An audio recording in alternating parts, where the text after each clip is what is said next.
Deməli, birincisi bu uşaqda skolyoz var. Hansı skolyozdur? Birinci sual budur. Bu araşdırmalar olmalıdır. Araşdırma dediyim uzun-uzadı analizlər deyil. Konkret onun 4 dənə analizi var. Rentgen müayinəsi önəmlidir və skolyozun hardan başlaması, hansı fəqərədən başlaması önəmlidir.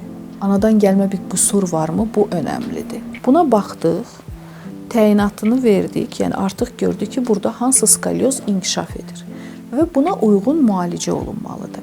Üzgüçülüklə daha ağırlaşan pasientlərimiz, yəni üzməyə getməklə, araşdırılmayan skolyozun boş-boşuna üzgüçlüyə getməklə alınan nəticəsidir ki, o qədər ağırlaşıbdır. Yəni üzgüçülük əslində kömək eləyə bilər, amma baxır hansı Bəli, əslində kömək eləyə bilər. Köməyi necədir? Sağaltma deyil, profilaktik olaraq kürək əzələlərinin möhkəmlənməsidir. Kifoz əyriliyi olan pasientin üzməsi ilə skolyoz əyriliyi olan pasientin üzməsi eyni ola bilməz. Bunlar fərqli olmalıdır. Burada təlimçi çox bilgili olmalıdır ki, bu pasientə hansı formada üzməni göstərmək lazımdır ki... Təlimçiyə də yəqin ki, həkim göstərişi lazımdır. Təlimçi hardan bilsin bunu? Təlimçi əslində əsl təlimçilər bunu bilməlidir. Əsl idman trenerləri bunu bilməlidir.